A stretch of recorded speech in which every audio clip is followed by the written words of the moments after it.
As we just mentioned, Biden is officially the president-elect. Members of the Electoral College met in state capitals across the country to cast their votes and finalize the 2020 election process. Paul Murphy reports most of Louisiana's GOP leaders are still reluctant to publicly admit that President Trump has lost the election. Louisiana's 8 presidential electors cast their votes for Donald Trump at the state capitol in Baton Rouge.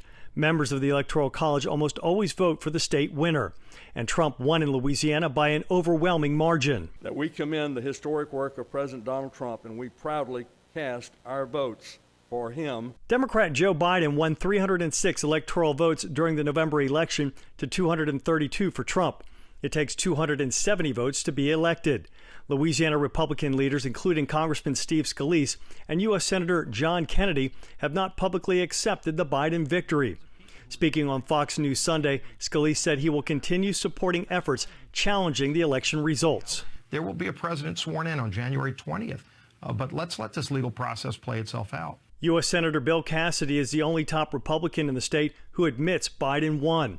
Speaking Sunday on CNN's State of the Union, Cassidy said it's obvious Biden is the president-elect. If we're a nation of laws, and this is the Constitution, and this is the law, and this is how it breaks out, and the courts have ruled, then President Biden's going to be our next president. WWL-TV political analyst Clancy Dubose says failing to accept the results of the presidential race plays into people's fears about the election process. And stoking that anger is a very dangerous thing. It leads to civil unrest, it leads to violence. And this violence is not coming from the left, it's coming from the right. Louisiana electors sent a proclamation to Donald Trump noting his accomplishments as president.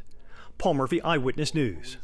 Now, we reached out to Louisiana top Republicans for comment about the election. Our requests were either denied or unanswered.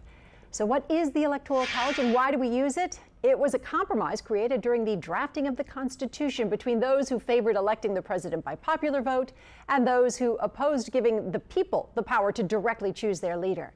When you cast your vote for president, you're actually deciding which electors will represent your state, and each state gets a number of electors equal to their total number of seats in Congress. So in Louisiana, we have 8 electors representing the 6 House districts and the 2 Senate seats. A simple majority of 270 electoral votes is needed to win, and the results of today's Electoral College vote will be sent to Washington and be tallied by Congress in a January 6th joint session of Congress. There have been 5 elections in which the president did not win the popular vote. Of course, the most recent was 2016 when Donald Trump won. We'll have much more on the Electoral College's votes and hear from President-elect Biden tonight at 10.